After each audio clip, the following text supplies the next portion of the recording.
Opa.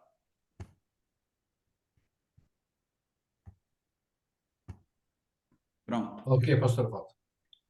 Então, prosseguindo aí, para finalizar essa parte do capítulo, nós temos uma pergunta, né?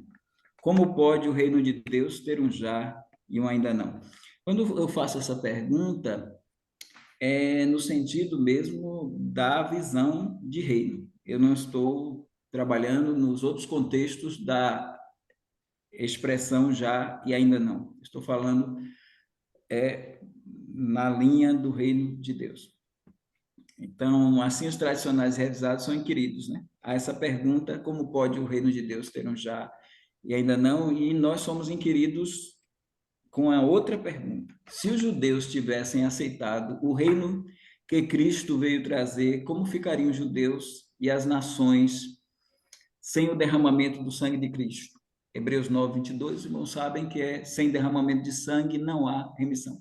A pergunta é feita numa possibilidade de que, se os judeus tivessem aceitado o reino que Cristo veio trazer, porque é aquela questão, nós argumentamos que a razão do adiamento do reino foi a rejeição dos judeus.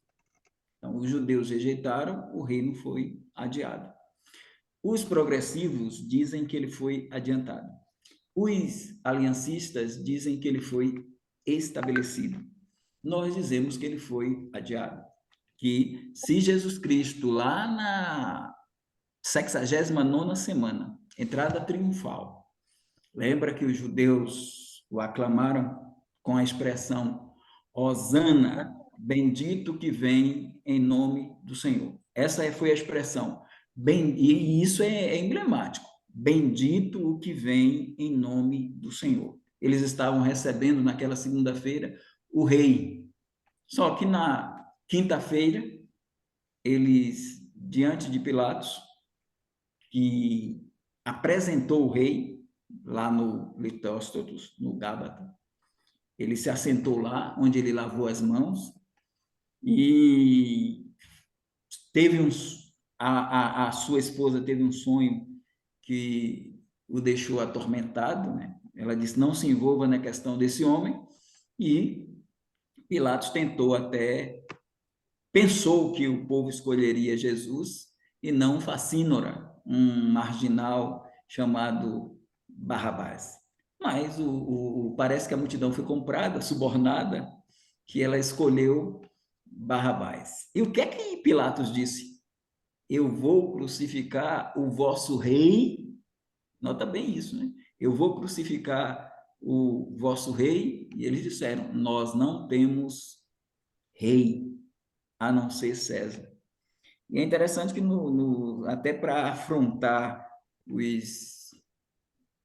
as castas de fariseus e saduceus, Jesus Cristo disse, ou Pilatos disse sobre Jesus Cristo, ele mandou colocar lá aquela tabuleta no topo da cruz, em letras hebraicas, latinas e gregas. Este é Jesus Cristo, o Rei dos Judeus. Ele botou lá, o Rei dos Judeus. Então, diante disso, nós só podemos enxergar uma rejeição na quinta-feira para uma crucificação na sexta-feira. Mas se o povo realmente o recebesse, a 70ª semana de Daniel se encaixaria, e ali nós teríamos os judeus crendo no rei. E aí eles nos questionam assim: se os judeus tivessem aceitado o reino que Cristo veio trazer, como ficariam os judeus e as nações sem o derramamento do sangue de Cristo? Porque Jesus não seria levado ao Calvário. Aí nós colocamos o seguinte: para esta pergunta, é preciso entender que Jesus veio para o que era para os judeus. Isso ele diz no capítulo 15, verso 24 de Mateus: eu não fui enviado senão as ovelhas perdidas da casa de Israel. Seu primeiro ide, ele antecede Mateus 28, o segundo ide. Então tem um primeiro ide, tem um segundo ide. O primeiro ide foi aos israelitas, mas ide ante as ovelhas perdidas da casa de Israel. Veja que muda o cenário. Pulando do capítulo 10 de Mateus, verso 6, para o capítulo 28, e lá no verso 18, ide e ensinai todas as nações. Mas aí tem ide somente aos israelitas. Isso quer dizer que houve uma mudança, né? E por conta de uma rejeição. Então ocorreu a rejeição dos hebreus, veio para o que era seu, o apóstolo João coloca, e os seus não receberam. Isto é fato, pois o reino lhes foi tirado e adiado profeticamente ao futuro, dado a outra geração de Israel, a posteridade pós-tribulação que inaugurara o reino. Isso, irmãos, a gente coloca porque eu acho que essa pergunta de cima que nos é feita, ela não tem cabimento. Por que não tem cabimento? Porque, irmãos, nós estamos lidando com Deus que tem um projeto. Nenhum dos seus planos são frustrados. Então, Deus, ele tinha consciência do que iria fazer. Então, a rejeição dos judeus já estava no projeto de Deus. Então, isso não nos abala.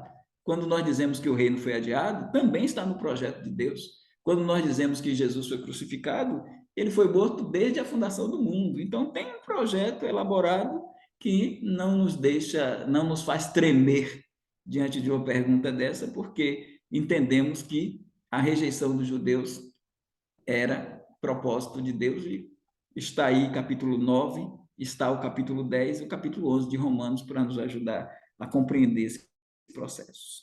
Segue, Márcio.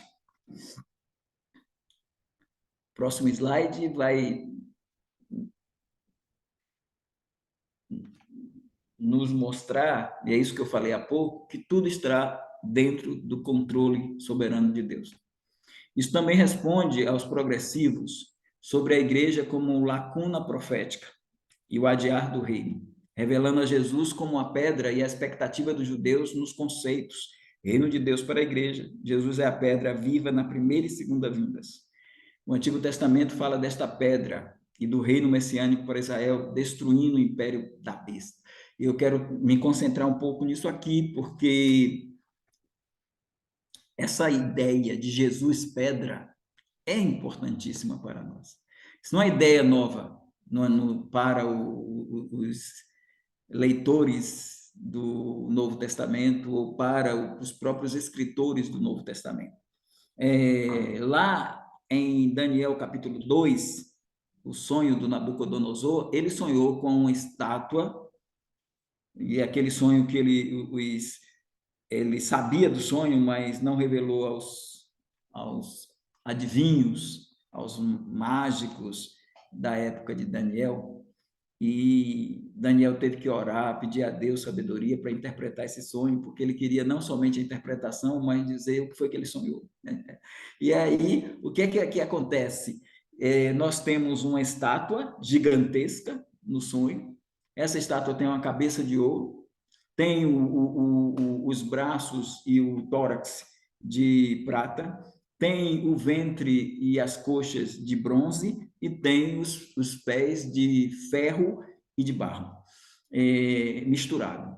Esse sonho, Daniel faz a interpretação demonstrando que a cabeça de ouro era o Império Babilônico, o tórax e os braços era o Império Medo-Pérsico, que vem depois do babilônico. Os irmãos se lembram lá da mão na parede, capítulo 5 de Daniel, o Belsazar e recebendo a sentença diante do seu bacanal, e está lá, Mene, Mene, Tekel, Ufarsim. Então, ele era o neto do Nabucodonosor, ele era filho do Nabonido, e ele chamou Daniel, e Daniel foi lá e deu lá as sentenças, né? E mostrou que por que dois braços, né? A Média e a Pérsia. Então, o Império Medo-Persa iria derrubar o Império Babilônico, e isso aconteceu na história.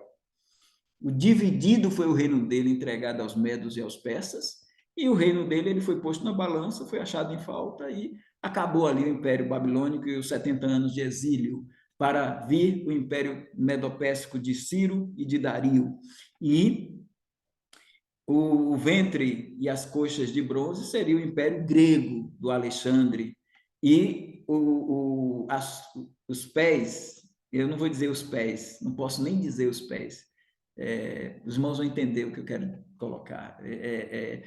Colocar as pernas e com os pés tem uma diferença tremenda aí, porque as pernas de barro e de ferro era o Império Romano, mas o Império Romano, as pernas eram o Império Romano na primeira vinda.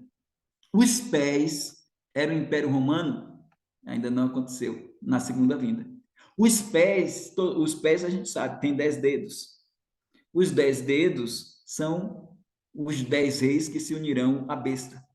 Então, eu, irmão Elias, irmão Márcio, irmão Hélio, irmã Cristina, irmão Alcindo, todos os irmãos que estão aí, hoje nós temos essa consciência. Mas os escribas e os fariseus não tinham. Os intérpretes do tempo de Cristo não tinham, eles estavam esperando, desde o Judas Iscariotes lá, que não era escriba nem fariseu, mas era Iscariotes, até o Barrabás e outros tantos, que acreditavam lá debaixo do jugo de Roma e dos Césares, e queriam, porque queriam que o Messias chegasse, e o Messias viesse e destruísse, porque está lá em Daniel. Você está lá em Daniel 2, versículos 34 e 44, 45, que uma pedra, olha a pedra, uma pedra sem auxílio de mãos, ou seja, não foi alguém que remeteu da terra, humano, sem auxílio de mãos, Deus não tem mãos, né? Então, uma pedra sem auxílio de mãos, ela atingiu a estátua e a esmigalhou, a fez em pedaços. E atingiu onde? Na cabeça? Não, não poderia ser na cabeça, porque não foi no Império Babilônico. Não poderia ser no tórax, porque não foi no Império Medo-Persa.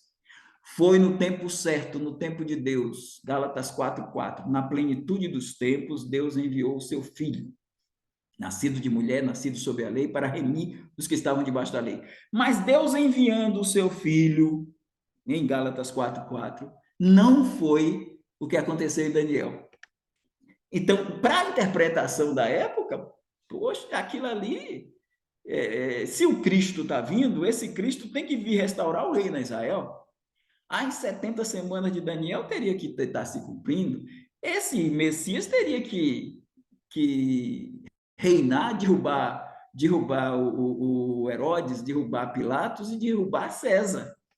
Porque a pedra está, eles estavam vivenciando o Império Romano, só que eles não enxergavam o que nós estamos enxergando, não enxergavam a estátua com os pés, porque a estátua até então ela só tem as pernas. Os pés não encaixaram, porque não tem na história do Império Romano, que foi estabelecido em 68, mais ou menos, antes de Cristo, e claro que desde 168 ele já estava se consolidando, ele já estava se transformando, mas esse império que começa em 68 mais ou menos antes de Cristo, esse império termina o do Ocidente em 476, derrotado pelos bárbaros, e em 1453 derrotados pelos turcos otomanos. Então o Império Romano foi destruído, mas não foi Cristo quem destruiu.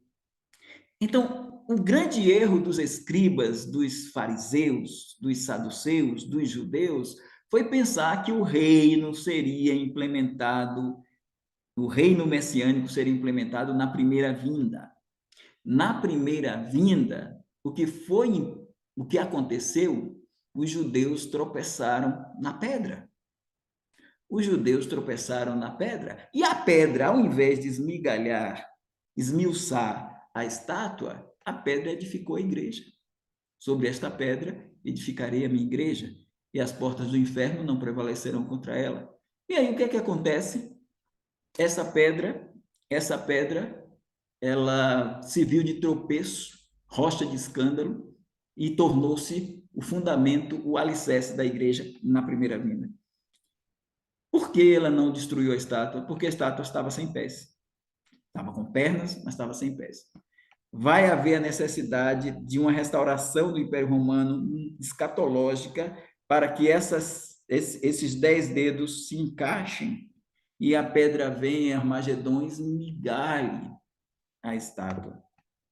Isso também Daniel sonhou no capítulo 7, com os 4 animais, o leão, o urso e o leopardo. O leão é Babilônia, o urso é a Medopécia, o leopardo é a Grécia e a besta indescritível, a quarta besta, é Roma.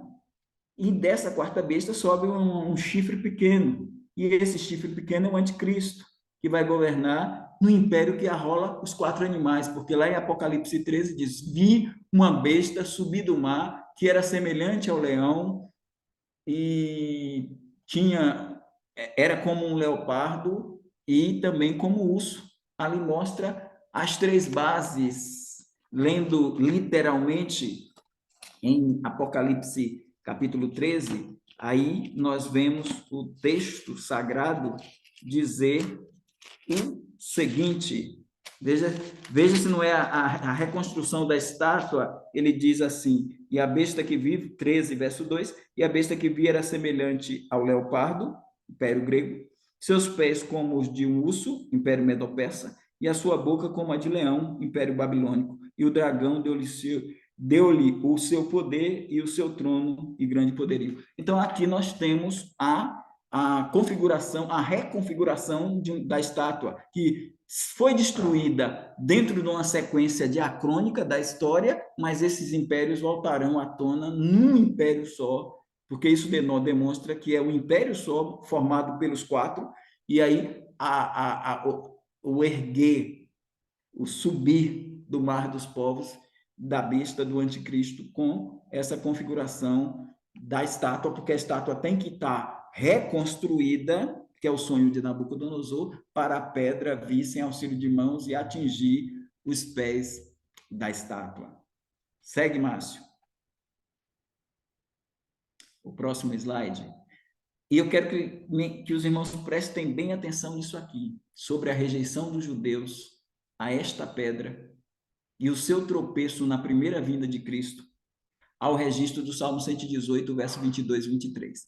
E ali é interessante, porque no Salmo 118, verso 22 e 23, fala da pedra, a pedra que os edificadores rejeitaram foi colocada por cabeça de esquina. Aí diz, foi o Senhor que fez isto, e é maravilhoso aos nossos olhos. Irmãos, isso já demonstra que aquela pergunta não tem sentido. Aquela pergunta que um dispensacionalista progressivo fez, ela não tem sentido, porque a gente está mostrando que Deus está senhor da história. A soberania de Deus está aí. Por isso que eu coloquei aqui, pegando o texto de Salmo 118, uma parte do texto, que diz assim, da parte do Senhor se fez isto. Ou seja, Deus está no comando, Deus está no controle, até do universo e da história. Ele comanda a história. Ele é o senhor da história. Ele não vai ser traído pela história. Então, da parte do Senhor se fez isto. Esta rejeição é pontuada por Jesus 3 vezes em um Novo Testamento, tratando deste fato e feito na parábola dos vinhateiros, a parábola da vinha, onde em Mateus 21, 42, Marcos 12, 10 e Lucas 20, 17, mostra que esta pedra foi rejeitada. Esta pedra que os edificadores foram os edificadores que rejeitaram a pedra, ou seja, o povo de Israel rejeitou a pedra. Israel tropeçou na pedra, por não entender que na primeira vinda o Salvador não veio implantar o reino messiânico, mas ele veio edificar o mistério. Como eles não tinham, eles liam o Antigo Testamento e não enxergavam a igreja, não tinha como, porque a igreja é um mistério oculto do Antigo Testamento. Eu quero colocar isso para os irmãos perceberem também que não era fácil para eles, não, viu? Interpretar todo aquele contexto do Antigo Testamento sem enxergar a igreja e ver que eles estão dentro do Império Romano. Apareceu João Batista, a voz do que clama no deserto. Apareceu o Messias, alguém dizendo que era o Messias. E eles olham para ele e dizem, não é possível, esse rapaz humilde, esse rapaz pobre, esse rapaz que não veio montado num jumentinho. Se fosse hoje, serviria de quê? De meme na internet. O rei o rei do universo, sentado no jumentinho, enquanto o Pilatos, o Herodes e o César estavam em Holy Ross. Eles estavam lá nos corcéis.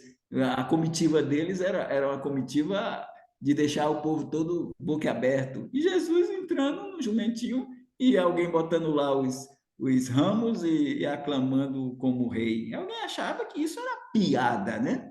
O rei de Israel para enfrentar o quê? Deus sempre surpreende, né?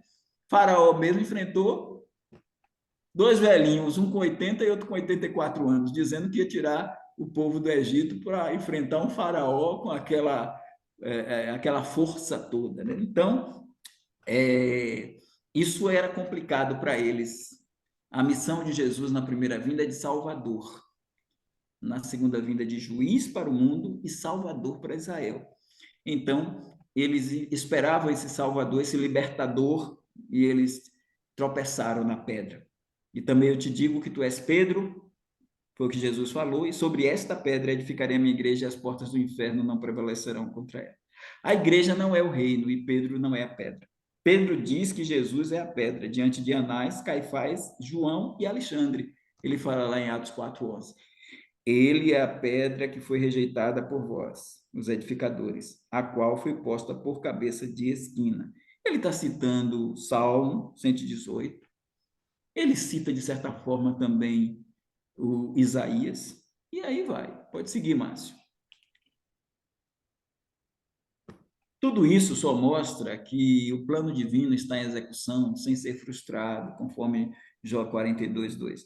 A incondicionalidade que a aliança abrâmica indica está no processo. E é dito na perícope, acima, que aqueles judeus foram destinados para este propósito. E repetindo, foi o Senhor quem fez isso.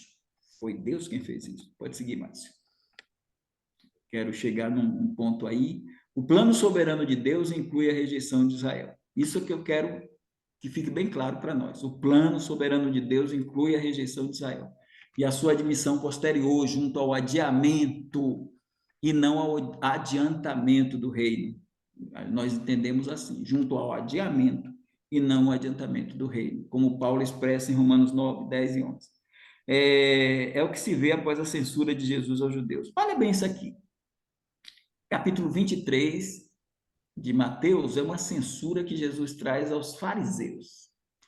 Lá no versículo 37 ele diz: Jerusalém, Jerusalém, que mata os profetas e apedreja os que te são enviados. Quantas vezes quis eu ajuntar os teus filhos como a galinha junta os seus pintos debaixo de suas asas, e tu não quiseste. Isso aí aconteceu durante todo o trato de Deus lá no período veterotestamentário.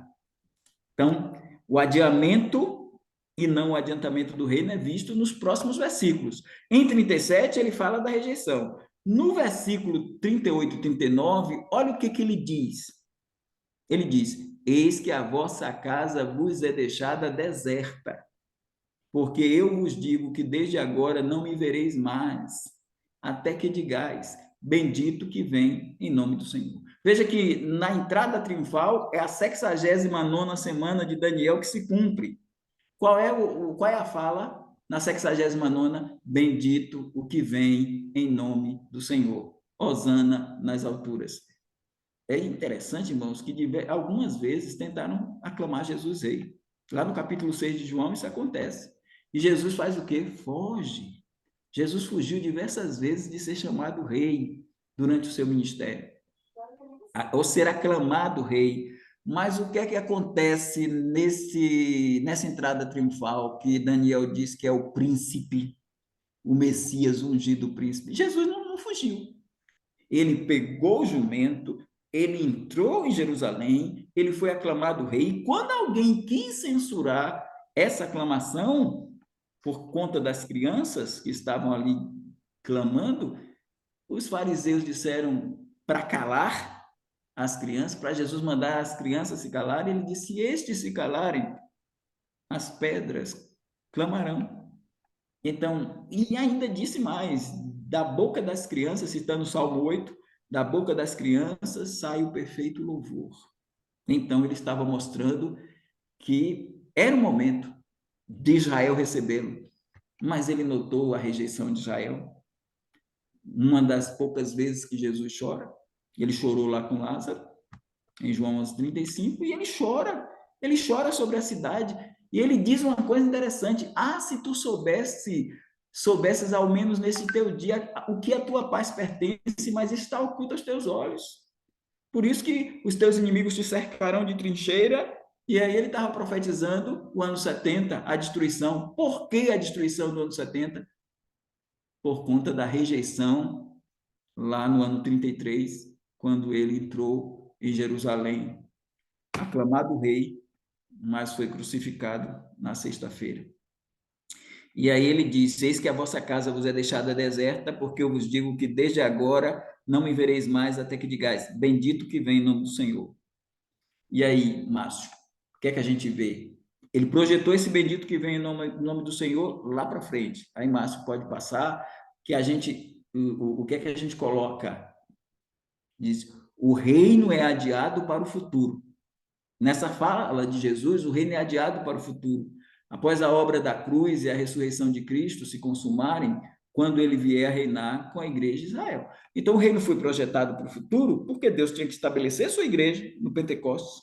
Ele teria que trabalhar com a igreja para então, lá na frente, esta igreja exercer um reinado junto com Israel no período milenar. A soberania de Deus não é afetada em seu telos. Aqui surge o clamor de Israel.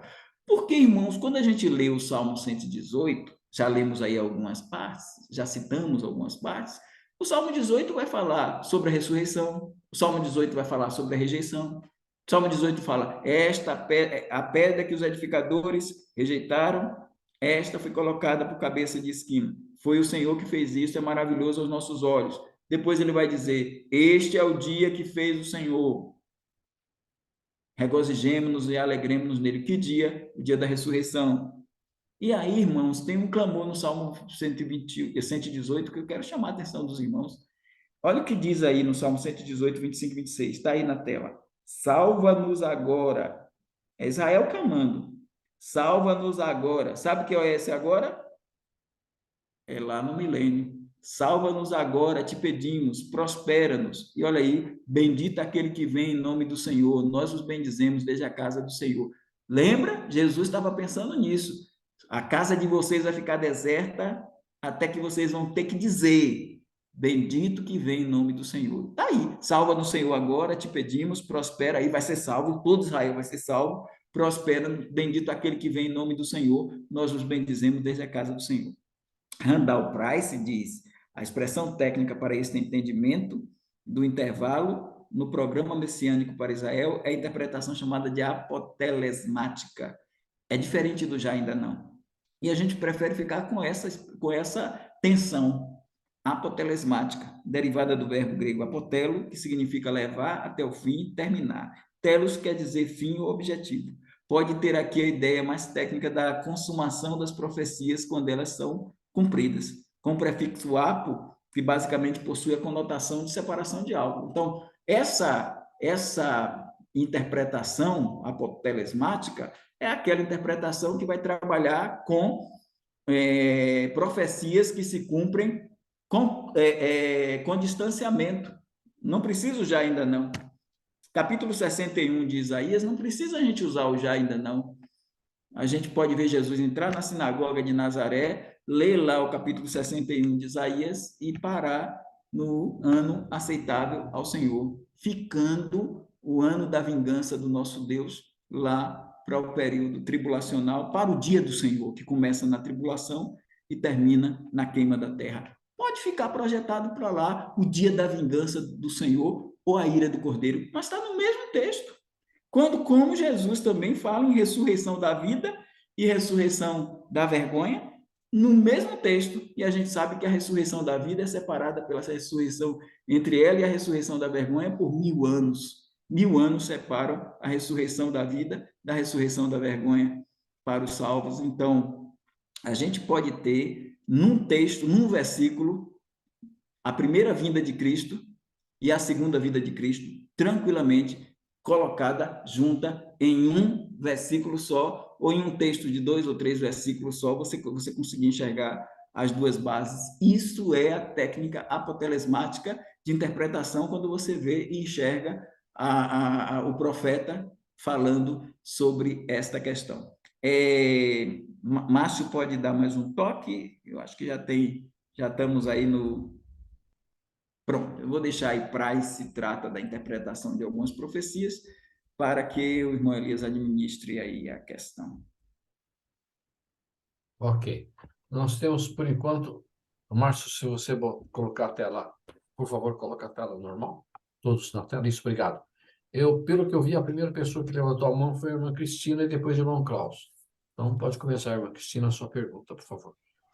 Então, pastor, o senhor falou lá de Jesus, né, montado num jumentinho, mas era profético em Zacarias 9:9, né? Porque lá diz assim: Alegra-te muito, ó filha de Sião, exulta, ó filha de Jerusalém, eis que o teu rei virá a ti, justo e salvador, pobre e montado num jumento, sobre um jumentinho, filho de jumenta. E eles não reconheceram nisso o rei, olha lá. Eis que o teu rei virá a ti. E ele entrou em Jerusalém montado num jumentinho, né? Irmã, isso que a senhora está colocando, eu acho que Jesus sentiu. Jesus sentiu, porque quando ele diz, e vamos pensar nisso que a senhora falou. Eu quero pensar em duas coisas aí. Primeiro, quando os magos chegam lá em capítulo 2 de Mateus, eles chegam lá e falam para Herodes onde está o rei dos O judeus, nascido rei onde é dos judeus. nascido o rei dos judeus, porque vimos a sua esteira no Oriente e viemos adorá-lo. Irmã, o Herodes, que não conhecia nada de Bíblia, ele chama os principais dos sacerdotes, que são os saduceus, e ele chama os fariseus, que são os escribas do povo, e pergunta para eles, onde é que o Messias vai nascer? De pronto, eles dizem, Em Belém da em Judéia. Belém da Judéia, porque está escrito, e tu, Belém Efrata, posto que pequena entre as milhares de Judá, de ti sairá o que será rei de Israel. Cujas origens são desde a eternidade. Eles pontuaram na hora que era em Belém. Mas pergunta, esses principais dos sacerdotes e esses escribas do povo acompanharam os magos para ir buscar o rei? Então, eles tinham a profecia, eles tinham o texto, eles conheciam, mas eles não criam no que apresentavam. Jesus sentiu isto quando ele disse no capítulo 5 de João, no verso 39, ele diz, examinais as Escrituras, Porque julgai porque nelas cuidais ter nelas a vida da vida eterna, eterna, se ela que e testificam são de mim, elas elas que que de testificam de mim mim. testificam, e não quereis vir a mim para ter vida. Então, ele está dizendo que a profecia do jumentinho, eles conhecem, eles examinam, mas eles não querem. Então, o problema, irmãos, da frieza, do endurecimento, da postura desses líderes religiosos, mesmo com esse conhecimento de que o rei viria no jumentinho, eles não deram bolas para isso, eles não creram, eles não acreditaram que Jesus, não queriam crer que Jesus. Por isso Jesus diz: vocês não querem vir a mim para terdes vida. Então, tropeçaram na A pedra. pedra de E a pedra tropeço. veio e edificou a igreja, porque a pedra ainda não estava para esmiuçar a estátua. O esmiuçar a estátua é escatológico. O fundar a igreja é também profético, mas uma profecia mais próxima, mais recente. E a outra é mais remota, porque primeiro a pedra edifica a igreja na primeira vinda, depois a pedra reina para Israel na segunda vinda. Eles tropeçaram e a gente foi abençoado. É isso. Graças a Deus pelo plano de Deus, né? E que Ok. nós não sejamos como eles, endurecidos, né? Que nós tenhamos uma mente iluminada pelo Espírito Santo, para não tropeçar também. Obrigado, pastor. Antes do irmão Klaus, depois tem o irmão Márcio, depois o primo. Antes disso, eu gostaria de dar boa noite aí ao pastor Luciano, que está chegando hoje aí. Seja bem-vindo, pastor Luciano. Tá? Seja bem-vindo, querido. Tá bom? Obrigado. Boa noite a todos. Boa noite. Boa noite. Então, irmão Klaus. Boa noite, boa noite. Vocês estão me ouvindo? Vocês estão me ouvindo? Não? Olha, muito obrigado aí. Irmão Klaus, está um pouco baixo. Pelo menos para mim, não sei para os outros. Então, vou tentar falar mais alto. Obrigado, viu, pastor Evaldo. Foi uma explicação muito clara. E se eu conseguir conectar versículos que eu não tinha conectado antes. Salmo, por exemplo, foi muito esclarecedor e jogou bastante luz para explicar os eventos. O senhor falou que o bendito que vem em nome do Senhor vai acontecer no milênio, no começo do milênio, né? Como fim. O senhor só fale um pouquinho mais alto, porque eu não peguei a pergunta. Aquele aspecto sobre quando o povo disser bendito que vem em nome do Senhor, se refere ao começo do milênio ou ao final do milênio? Se refere à inauguração do milênio.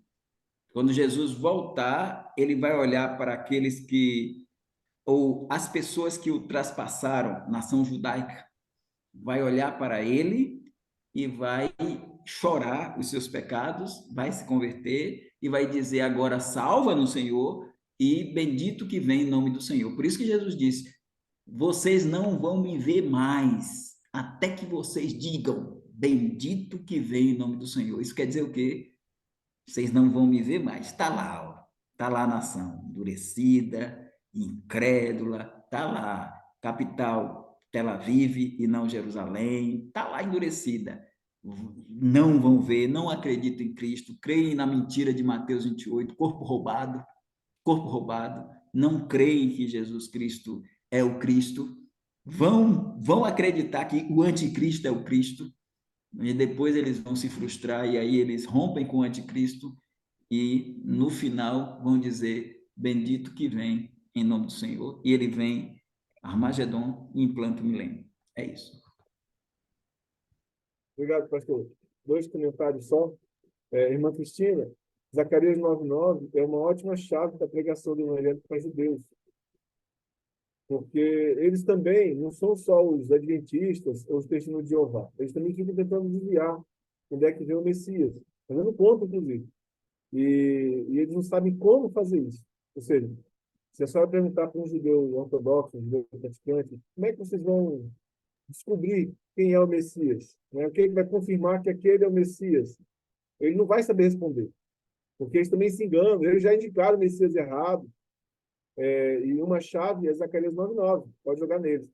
Outro comentário. Se atirar a pedra na cabeça da estátua, a estátua não cai. Se atirar a pedra no tórax da estátua, a estátua não cai. Mas se quebrar os pés, a estátua não fica em pé. Valeu, obrigado. Boa, boa, irmão Klaus. Olha o irmão Klaus aí, beleza, irmão. Muito bom, muito bom. Márcio, e depois o primo. Márcio. Não, eu entendi tudo que o pastor Evaldo falou. Eu só queria fazer um comentário que me parece que dá para a gente entender de uma maneira talvez mais simples, né? Quando Deus coloca o plano de redenção, né, eu sempre gosto de ter essa perspectiva. O problema que entrou em Adão não foi para Israel. O problema que entrou em Adão foi o pecado para a humanidade como um todo. Então, o plano de Deus nunca foi salvar uma nação somente, foi sempre curar o pecado da humanidade. Ele escolheu em Abraão, é, através de Abraão, que a sua descendência e a nação dele, muitas nações seriam abençoadas na descendência de Abraão. Isso a gente tem confirmado em Jesus Cristo e estabelecimento da igreja e por aí vai. Então, assim, no meu entendimento, o domínio da história ou as profecias, elas foram dadas em camadas sequenciais e crescentes. Mas a história sempre foi uma. Então, tudo isso que a gente leu aqui agora, que o pastor explicou, sempre esteve sob o controle, a história sempre esteve debaixo dos pés de Deus, não só com a ciência do que aconteceria, mas com a condução do que dessa história. Eu me lembro que, se eu estiver enganado, por favor, me corrijam, o tempo de Israel no deserto, Deus, quem guiou por 40 anos um trajeto que os caras podiam fazer em 7 dias, foi a coluna de fogo à noite e a nuvem durante o dia, porque é isso que eles seguiam.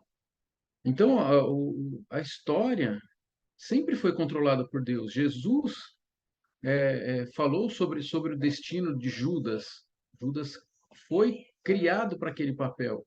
Então, eu não consigo dissociar, né, o domínio do, do, do nosso Deus na história, de ponta a ponta. A gente pode não entender ainda, mas muita coisa hoje a gente entende olhando para trás. A gente está estudando o futuro.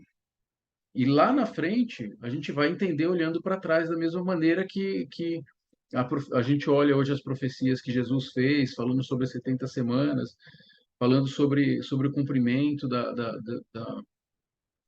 do bendito seja aquele que vem montado no jumentinho e tudo mais, né? Hoje, olhando para trás, é muito mais fácil do que as pessoas que estavam ali vivendo aquele contexto. Mas eu acho que a fé que nos move, que nos movimenta, que faz a gente acreditar nesse Deus e nessa, enfim, no Evangelho como um todo, é uma fé que tem que ter e ser completamente baseada na soberania, onipotência, onipresença e onisciência desse Deus. Então, acho que não faz nem muito sentido a gente questionar se ele, ou imaginar se ele controla ou não a história, né? Para mim, esse tema ele já seria vencido, né? É muito óbvio que Deus direcionou até as falhas de Israel, as histórias registradas, a falha de Davi, todinha para trazer a gente para essa discussão aqui hoje, né? Ele sempre teve o domínio da história. Ele sempre teve a mesma missão. Ele sempre procurou e pela graça dele ele está trazendo restauração para o ser humano do pecado, né? Eu não consigo ver outro plano além da redenção humana, né? E aí ele usa os atributos todos, os profetas, os salmos, as histórias dos reis, a vinda de Jesus, tudo isso faz parte desse plano que é o mesmo, no meu entendimento, desde Gênesis. Eu não sei se isso daí se complementa ou ajuda ou atrapalha o raciocínio daqui, mas eu não consigo dissociar uma coisa de outra.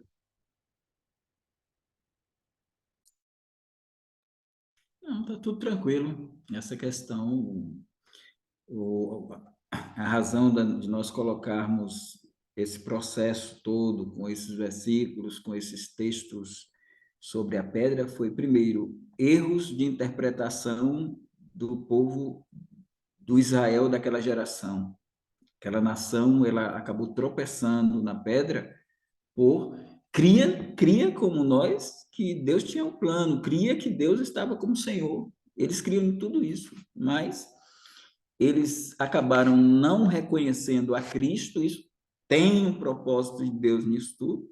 Paulo vai dizer que a rejeição deles é a nossa glória, enquanto que do outro lado a gente tem a admissão deles também como algo sublime para todos, para a história, né? Então, é fato que o senhor colocou em termos de que Deus tem um plano redentor para o homem, mas ele tem um projeto de nação para Israel, é fato. Esse projeto de nação para Israel, o erro deles foi se ufanarem e se gloriarem, acharem que já estavam salvos por serem filhos de Abraão, e aí o João Batista vem e os xinga, raça de víboras, né? E mostra que até das pedras Deus pode suscitar filhos a Abraão. E aí eles tropeçam na pedra e a igreja entra edificada sobre a pedra. E a pedra que vai estabelecer o reino não estabeleceu porque não houve a consolidação de uma estátua plena, porque ela estava sem pés, ela estava somente com as pernas romanas, faltavam os pés romanos. E isso está dentro de um projeto de Deus que expressa o plano dele para Israel e o plano dele para a igreja. Então, tem dois planos de Deus e tem uma visão global, que é essa que o senhor colocou da redenção, que é global. Mas a gente tem que entender que existe um plano para Israel, existe um plano para a igreja, e isso só vai ficar bom para a gente se a gente acreditar que no plano de Deus, Israel é distinto da igreja. Se a gente não acreditar que Israel é distinto da igreja e fazer como os aliancistas e fundir tudo, a gente vai tropeçar também na pedra. É isso. Ok. O primo, e depois do primo, a irmã Cristina levantou a mão de novo, foi isso, irmã? Ok. Aí depois da irmã Cristina, o pastor Lorival, tá? Então vai, primo.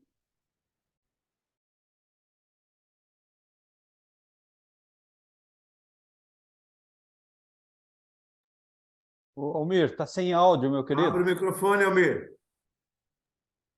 Tá bom, irmão, já está aberto. Eu gostaria que o pastor Evaldo depois fizesse um comentário a respeito de rejeitar e tropeçar. Porque o texto de Mateus, quando Jesus falou a respeito da pedra, ele diz lá que eles rejeitaram, né? Porque rejeitar está implícito que há um conhecimento, né? E simplesmente eu estou rejeitando, não quero isso. E é muito claro que, na época, todos os acontecimentos que eles viram, né, presenciaram ali no tempo de Jesus, eles não poderiam tropeçar sem conhecimento, porque o próprio versículo 45 de Mateus 21 diz assim: os príncipes dos sacerdotes e os fariseus, ouvindo estas palavras, entenderam que falava deles, ou seja, eles sabiam, né, que Jesus estava justamente dizendo a respeito deles, que eles estavam rejeitando. Então, eles entenderam isso. E eles simplesmente rejeitaram, né? E eu me lembro lá, um paralelo no discurso de Paulo, maravilhoso discurso de Paulo perante Agripa, né, que depois de ter dado aquela aula ali, o Agripa simplesmente disse: olha, por pouco, faltou pouco, né, para que eu pudesse crer e passar a ser um cristão. Então, há uma soberania de Deus, né, em todo o plano, isso a gente vê muito claro, mas há uma rejeição com entendimento, né, da parte dos judeus e também hoje daqueles que não aceitam Cristo, que rejeitam, né, a palavra de Deus que é pregada nos dias de hoje. Então, eu gostaria que o irmão falasse um pouquinho a respeito disso, tropeçar e rejeitar. Né?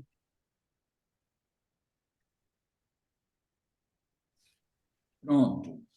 Em Isaías 8, versículo 14, é dito assim: então ele vos será santuário. Ele, Jesus Cristo, vos será santuário. Mas servirá de pedra de tropeço e de rocha de escândalo as duas casas de Israel, de laço e rede. Quando fala as duas casas de Israel, está falando de Judá e o próprio Israel. Mas os moradores de Jerusalém, de laço e rede aos moradores de Jerusalém. E muitos dentre eles tropeçarão e cairão, e serão quebrantados, e enlaçados, e presos. Para nós darmos uma explicação bem interessante aí sobre essa pergunta bem inteligente que o senhor faz, é a questão seguinte: tropeço está relacionado com hermenêutica. Eles tropeçaram na pedra porque eles interpretaram mal o texto bíblico. A rejeição, ela é consequente do tropeço. Eles tropeçaram e por isso rejeitaram. Ao tropeçar, eles não entenderam que aquele seria o Cristo. Porque quando eles olharam e viram que o Cristo, ele não era aquele que eles idealizavam, porque o grande problema está na ideia do convinha. Lembra lá de Jesus com o Cleopas e o outro discípulo no caminho de Emaús?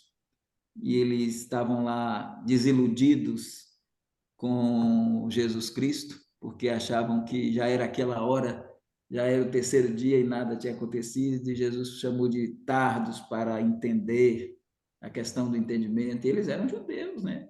E eles falavam do Cristo. Mas o que Jesus colocou lá, e é muito importante, é que vocês não sabem, vocês não leram lá nas Escrituras, nos Salmos, dos profetas, que convinha que o Cristo padecesse para depois entrar na sua glória. Você pega Isaías, o servo lá, né? Que aquele judeu que Márcio colocou de interpretação para Isaías 53, vai fazendo. Eu peguei, Márcio, a fala dele, a interpretação dele, e é aquilo mesmo. O judeu ortodoxo, ele crê que o servo ali é Israel. Ele crê que o servo é Israel. Ele não consegue ver que a salvação vem dos judeus e que o servo, sim, é Israel, mas que o principal Israel é Jesus Cristo. Então, aquele servo sofredor é Jesus Cristo. Então, no capítulo 52, do verso 13 até o capítulo 53, tem que primeiro o padecimento. Então, convinha que padecesse. Primeiro vem o padecimento, o sofrimento, a paixão, para depois vir a glória. Não é inverso. Então, na primeira vinda, tem que ficar claro isso. Por que ele foi feito um pouco menor do que os anjos? Diz o escritor de Hebreus, citando o Salmo 8. Por causa da sua paixão e morte. Então, primeiro ele teria que passar por uma paixão, pela morte, principalmente por causa dos nossos pecados. Sem derramamento de sangue não há remissão. Então, teria que haver a paixão, a morte, para que depois disso ele triunfasse sobre a morte, assentasse à destra da majestade nas alturas, retornasse a segunda vez para julgar Satanás, seus anjos e o mundo, e em seguida implantar o seu reino. A glória tem que vir depois do padecimento. Os judeus tropeçaram na pedra porque ele queria uma pedra que esmiuçasse a estátua, mas ele foi morto pela própria estátua.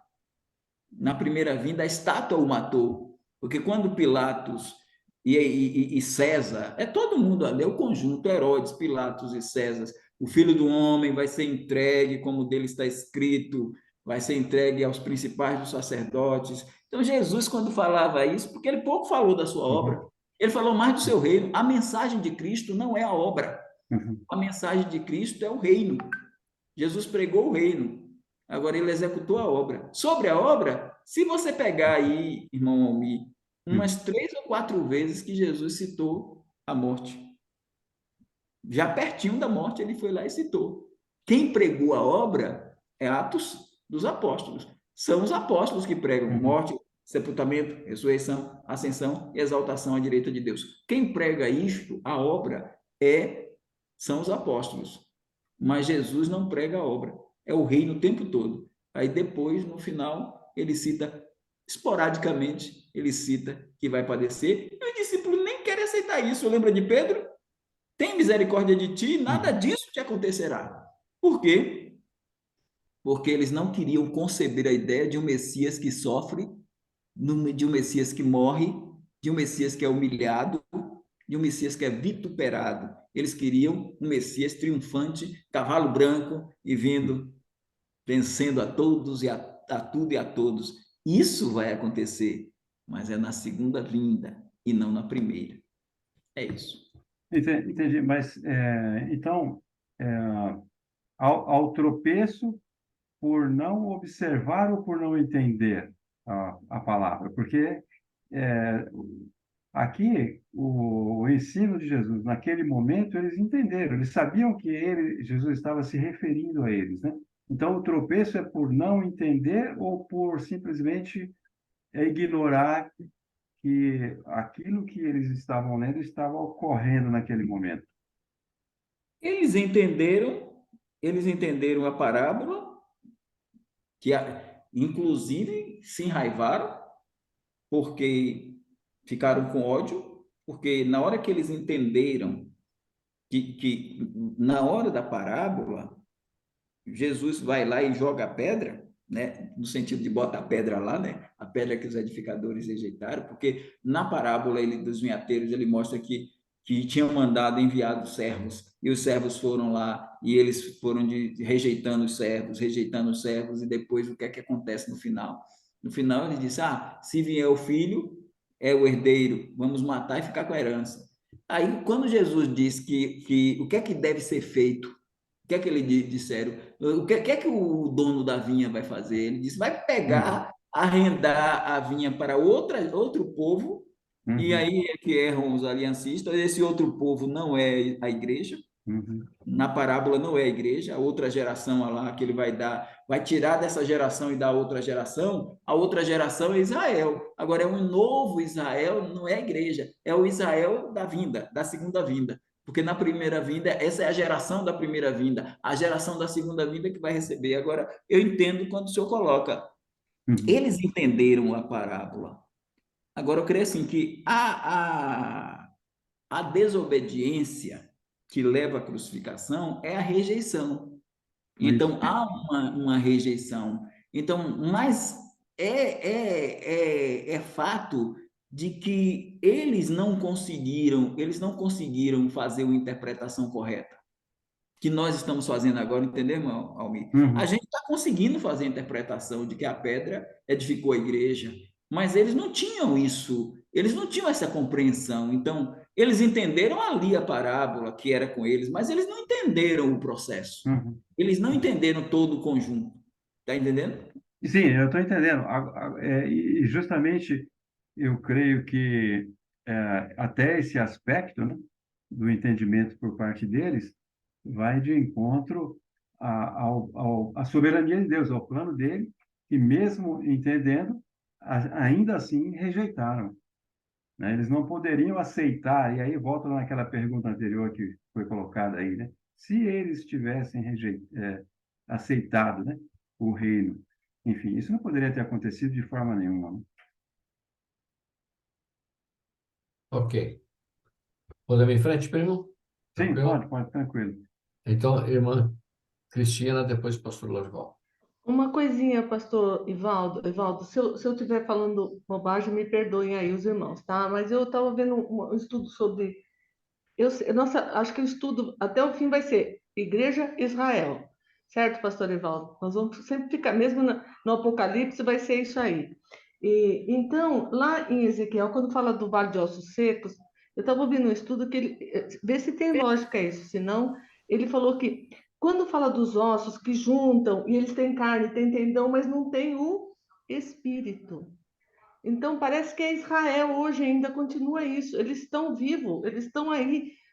Mas só quando depois ele fala sopra o espírito, aí eles vão viver realmente. Tem lógica isso? Como se fossem dois momentos diferentes de Israel. Israel tem ossos, é como aquele vale que se juntaram, fizeram, e são uma nação, ainda tem, mas não tem a vida do espírito. Tem lógica isso? Se tiver errado, pode me corrigir. Irmã, tem lógica, sim. Tem lógica porque no momento que a gente olha para 14 de maio de 1948, irmãos, isso era quase impossível. Quando você tem uma Segunda Guerra Mundial altamente antissemita e quando você tem o nazifascismo cometendo o Holocausto.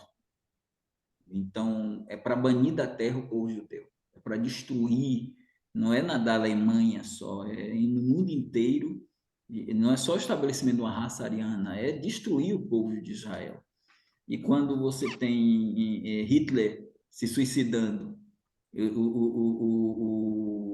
esse nazifascismo sendo derrotado e extirpado, e de repente você tem Oswaldo Aranha, um brasileiro, decretar lá o nascimento de Israel num dia só. E aquilo ali já é se juntar. Mas falta o espírito. Porque se a gente olhar para o mundo está sem. Por que que a gente diz que o povo do mundo está morto em delitos e pecados? Que é uma referência de Paulo em Efésios 2 para nós anteriormente, mas o mundo está assim, está sem o espírito. Eles estão mortos. A mesma coisa, Israel está morto. Então, tem os ossos, tem tudo, está morto. Agora, na hora que houver a nova aliança, para Israel, atingir a Israel em cheio, com o derramar do Espírito Santo neles, aí eles vão ali, Ezequiel 37 vai se cumprir. E é interessante que o Vale dos Ossos Secos em Ezequiel 37 culmina com a nova aliança. Pode olhar, quando você vai chegar lá no final de Ezequiel 37, entra a nova aliança, que é o derramamento do Espírito Santo sobre Israel, quando Deus vai tirar o coração de pedra e colocar o coração de carne. E Deus vai pôr neles, quando eu pôr neles o meu espírito. Então, é aí que entra a salvação do povo de Israel.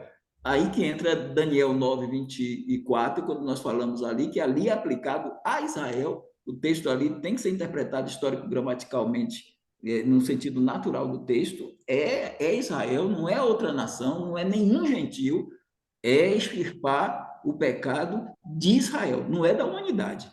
Em outros textos da Bíblia, temos o Cordeiro de Deus que tira o pecado do mundo. Mas ali, em 9:24, não tem espaço nenhum para gentil algum. Ali é Israel e é Deus tratando com a nação de Israel. E dentro dessas 70 semanas de Daniel tem um intervalo. E esse intervalo é que a gente chama o período da igreja.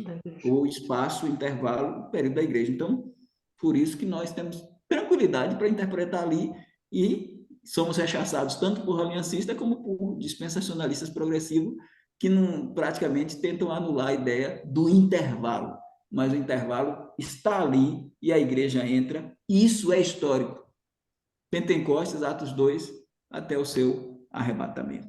É o intervalo e depois que isso sair, Deus começa a tratar com a nação de Israel. Tá ok. Então, esse vale de ossos secos é isso mesmo. Os ossos estão vivos, mas não tem o espírito que vai se cumprir lá. Tá ok. Ok, obrigado, pastor. Só uma pequena correção. Os ossos, eles não estão vivos. Não é Israel hoje. Tudo isso é futuro ainda, irmã. Não. Você quer... É isso mesmo? Entendeu isso?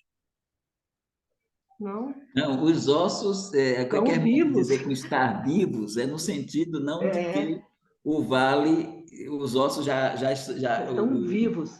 As pessoas se levantaram. Não, os ossos estão vivos no sentido de que Israel está estabelecida. Esse Israel que nasceu em 14 de maio de 48, ele não vai mais desaparecer, ele não vai mais dispersar-se a ponto de sair de lá. Então, eu acho, irmão Elias, que ela quer dizer que está vivo no sentido como os ímpios estão vivos, né? Os incrédulos estão vivos, no sentido de que eles estão vivos andando, fazendo suas coisas. Israel está lá está trabalhando, está criando armas, está desenvolvendo vacinas, é nesse sentido de estar vivos, no sentido normal, mas não no sentido, vamos dizer, no sentido natural, Israel está vivo, no sentido sobrenatural, ainda não, porque o Espírito Santo não foi colocado. Não é isso, irmã Cristina? É isso mesmo, é isso mesmo. Nós vamos chegar lá futuramente, mas eu não entendi a posição, porque eu acredito que o Ezequiel 37 é tudo futuro. Embora a nação já exista, mas tudo que está no capítulo 37 é totalmente futuro. Então, mas deixe isso para frente que nós vamos chegar lá. Pastor Lorival, que levantou a mão. Ok. Pastor Evaldo, se eu não me engano, o irmão disse que a pedra vai cair sobre os pés no final do milênio.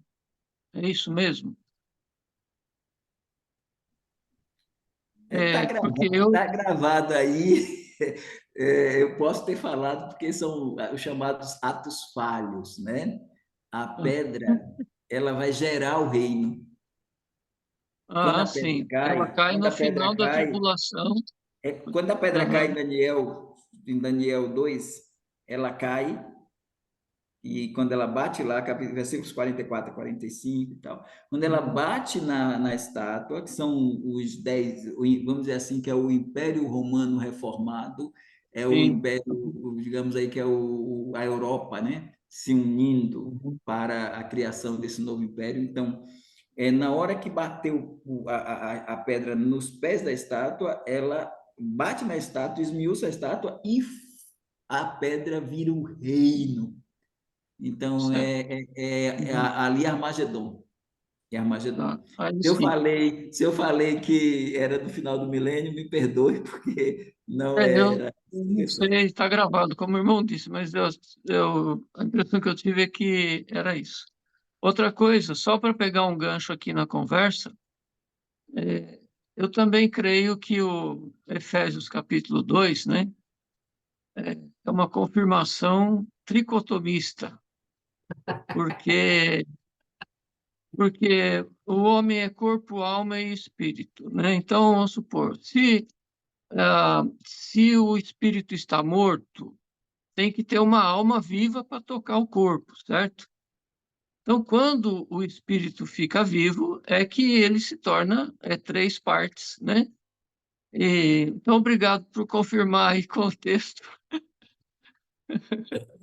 Esse foi gasolina na fogueira, hein, pastor Evaldo?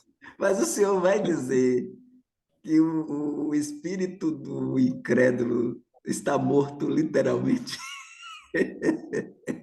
Porque Literalmente. se o incrédulo só está com a alma, que é o conjunto de sentimentos, né? E aí essa parte instintiva é complexo. Sim, Mas mas ele não tem deixa a lá para parte frente. intuitiva.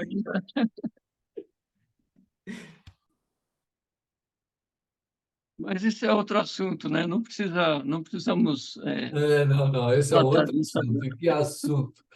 Pastor, pode seguir, pastor Ulisses.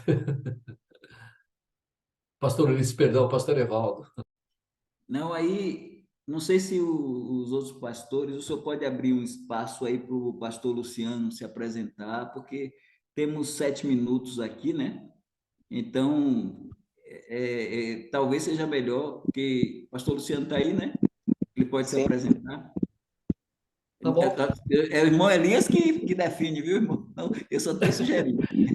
Viu, pastor Luciano, sou eu que falo sim ou não. Eu só falo sim, sim, sim, entendeu? Eu que decido. Sim, sim, pastor Evaldo. Pois não, pastor Evaldo. Brincadeiras à parte. Pode se apresentar, pastor, por favor. Ok. Uma vez, boa noite. E agradecer aí a oportunidade de estar aqui com os irmãos. Eu sou formado ali no mesmo seminário do Ulisses, né? Cheguei a, a estar com ele lá, acho que o último ano dele foi meu primeiro ano. E então, sou ali do Seminário Batista lá do Sul, pastor Danilo também, que está aqui, né? É de lá. E estou aqui em Feira de Santana, pertinho do pastor Evaldo. Tive o prazer de conhecê-lo agora no início do ano. E estava acompanhando, né? Já estou acompanhando as gravações de vocês. E semana passada ele me convidou para fazer parte do grupo e estar aprendendo aqui ao vivo. Então, para mim é um privilégio. Agradeço aí a oportunidade aí que vocês estão me dando. Bem-vindo ao nosso meio, Luciano. Bom te ver, meu querido. Obrigado.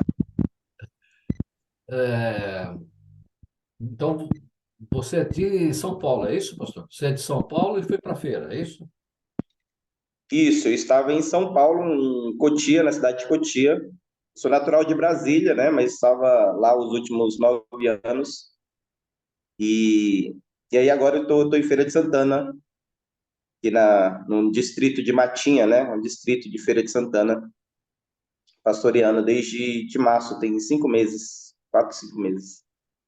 Amém. Deus abençoe aí. Cotia, perto do irmão Hélio aí, meu cunhado que está aí, o Hélio mora em Calcaia do Alto, que você deve conhecer, né? Sim, conheço sim. Ah, Irmão Hélio frequenta lá em Calcaia mesmo? Jardim Calcaia. Japão? Igreja Batista de Calcaia do Alto. Calcaia do Alto? Isso. É a Igreja Da Batista da Convenção. convenção. Ah, Isso. ok. Então, tá bom. Então, seja muito bem-vindo e possa estar conosco em todas as reuniões aí, viu, pastor? Bem-vindo. Pastor Evaldo, então, acha melhor pararmos por aqui e retomar semana que vem para não interromper? É isso? Daqui para frente, nós vamos começar a trabalhar textos. Os irmãos já viram hoje que nós trouxemos textos. Márcio, da outra vez, Márcio, puxamos textos e demos uma...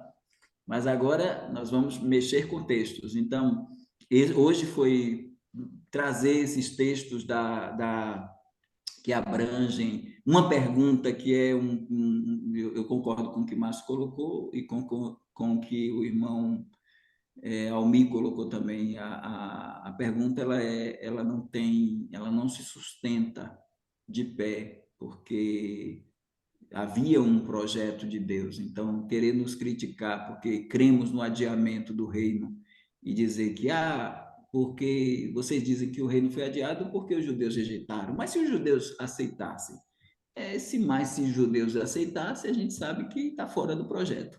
Deus já tinha um projeto elaborado, montado para isso. Então, aí nós fomos pegar a ideia da pedra hoje, para poder a gente trazer textos que abrangem essa ideia de uma pedra que hermeneuticamente foi mal interpretada pelos judeus, por propósito divino. Eles acabaram tropeçando, porque esta pedra já era dita em Isaías 8, que ela seria pedra de tropeço e rocha de escândalo. O apóstolo Pedro, quando nos chama de pedras vivas da igreja, montando esse edifício chamado igreja, ele diz que Cristo é a pedra angular e nós somos as pedras vivas, e o Pedro, né? Pedro fala isso na carta dele, Pedro fala isso de Anás, de Caifás, de João, de Alexandre. Isso foi bom, Pedro falar e não Paulo. Claro que Paulo também fala, mas Pedro entrar nisso mais a fundo, porque a Igreja Católica sustenta que a pedra é Pedro, e o próprio Pedro vai lá e nega essa interpretação, essa hermenêutica, que também existem teólogos que são cristãos, são evangélicos e que sustentam que a pedra é Pedro. Mas o próprio Pedro nega, não que ele seja pedra, no sentido natural do seu nome, ele não nega a sua identidade, é o Kéfas, é o Cefas, é o Pedro. Agora, Pedro é Petros, é pedra pequena. Enquanto Cristo é Petra, é a rocha. É a rocha de Isaías 26:4, né? É a rocha que diz lá, confiai no Senhor, que Ele é a nossa rocha eterna. E lá, Paulo vai falar no capítulo 10 de 1 Coríntios, que a pedra, a rocha que Moisés feriu lá, Moisés bateu o cajado, a pedra era Cristo. Então, essa pedra, ela é trabalhada pelos apóstolos Pedro e Paulo para a igreja. Ela é trabalhada. E a pedra, ela é também escatológica, porque ela é a pedra que gera o reino. Então, era isso que a gente queria trabalhar um pouco. Isso vai dar uma visão boa lá para a escatologia, para o que a gente tem a abordar. E agora a gente vai puxando, debaixo dessa tensão já ainda não a contestá-la, nós vamos puxando textos que o dispensacionalismo progressivo usa para dizer que o reino já está aqui, e vamos estudando e avaliando com os irmãos esses textos. Mas eu quero ainda falar um pouco mais, irmã Elias, sobre a interpretação chamada de apotelesmática, que é um termo novo para muitos irmãos. Eu quero puxar um pouquinho essa visão, mas eu sinto que não é o momento agora. Então, na próxima terça-feira, a gente continua um pouco com a apotelesmática, mas puxando textos e dando uma distinção entre a tensão hermenêutica já ainda não e a interpretação apotelesmática, que é desenvolvida muito bem por o Randall Price. Né? Isso é muito bom para a gente poder... Isso vai clareando muito o que a gente tem pela frente aí para desenvolver. Viu? É isso. Ok, pastor. Deixa eu só fazer um pequeno comentário. Aí, a gente poderia dizer, então, a respeito desse versículo, né, que muitos se baseiam para dizer que a igreja está sobre Pedro, que a Pedro, né, que a pedra, tal. Eu ouvi alguém dizer que, na verdade, Cristo fez um trocadilho com o nome de Pedro, né? Porque Cefas, que é Pedro, né, que é pedra. Então, tipo assim, o seu nome é pedra, é sobre esta pedra, sobre este Pedro, edificarei a igreja. E não sobre a pedra realmente, mas sobre o nome Pedro. Seria correto falar isso, pastor? Acredito que não é também uma boa interpretação. Parece que a interpretação mais viável é a pedra ser a confissão de Pedro. Então, quando ele pergunta, e vós, ele está em Cesareia de Filipos, né? E ele pergunta sobre o que pensam os homens, né? Lá, as pessoas acerca dele. Quem é Jesus para as pessoas, né? Quem sou eu para as pessoas? E eles, uns diziam que era Jeremias, outros que era João Batista, outro que tinha ressuscitado e tal, e um dos profetas, e aí Pedro, e vocês dizem o quê? E Pedro diz, tu és o Cristo, o O Filho Filho de do Deus. Deus vivo. E aí a fala de Cristo é, bem-aventurado és tu, Simão Barjonas, porque não te revelou a carne nem o sangue, mas meu Pai. E sobre esta pedra não seria Pedro. Esta pedra seria o Cristo, a declaração Cristo, o Filho do Deus vivo. Isso é tão forte, irmão, Entendi. que no mesmo capítulo 16, o Pedro se empolgou quando Jesus disse que o Pai revelou. Aí o Pedro se empolgou quando Jesus falou do sofrimento dele. Lembra que a gente falou? Convinha, né? Quando ele falou de ser entregue nas mãos dos principais dos sacerdotes e tal, e ser crucificado, ele vai lá e diz: tem misericórdia de ti, nada disso te acontecerá. E Jesus diz: para trás de mim, Satanás, É, porque verdade. então, quando ele chama Pedro, ao mesmo tempo, como é que Pedro seria a pedra da igreja?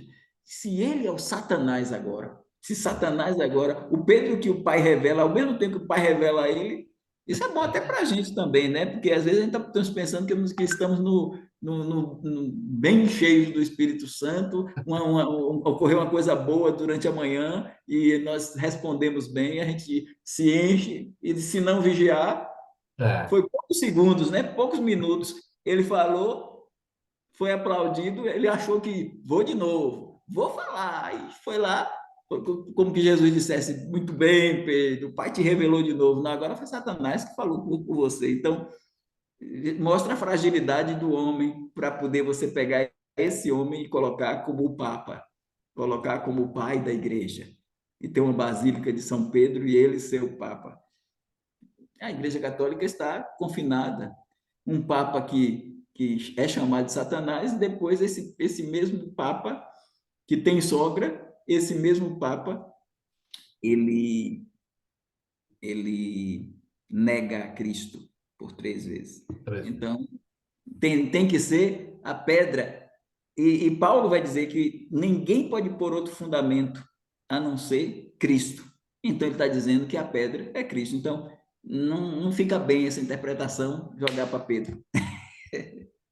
muito obrigado. Obrigado, pastor. Vamos. Muito obrigado. Obrigado a todos aí. Uma reunião maravilhosa, graças a Deus. Vamos encerrar com uma oração e semana que vem, se Cristo não voltar, estaremos aqui novamente, né, pela graça de Deus. O pastor Dilson, que nos despede com uma oração. Pastor Dilson, por favor. Soberano Deus, graças te damos pela a tua bondade de mais um dia que vivemos para a tua glória, por esse tempo de estudo, pelo o privilégio e a liberdade que nós temos de estudar de maneira pública e expressar a nossa fé. Somos gratos, Senhor, pois tu és o autor da salvação, tu és o autor da história, nada foge aos teus planos e à tua perfeita vontade. Por isso, nos curvamos diante da tua grandeza soberana. Somos tão limitados nos nossos conhecimentos, mas temos o teu Santo Espírito que nos dá a clareza, nos dá as convicções, nos dá a certeza de fé em Cristo e o privilégio, ou além disto, Senhor, de desfrutarmos do teu amor e da certeza de vida eterna. Que o Senhor possa cuidar de nós no decorrer desta noite, como cuidou de toda a parte da manhã, à tarde e à noite que já estamos avançando. Cuide de nós, dos nossos, da tua igreja visível e invisível, que o Senhor possa conduzir os nossos passos, nos dando forças e nos ajude a estar com os nossos olhos fixados em Jesus Cristo, autor e consumador da fé. Dê-nos firmeza para não nos acovardar e não nos assustar com as pressões que o mundo fazem, mas que a cada dia possamos estar alicerçados na rocha eterna, que é o Senhor Jesus Cristo. Fortalece-nos a cada dia para cumprirmos o teu querer, que não a nós, mas o Senhor venha a ser sempre glorificado. É o que eu te peço no santo nome de Jesus. Amém. Amém. Boa noite, noite, amado. irmãos. Deus abençoe. Bom descanso a Muito bom. todos. Boa noite a todos. Queria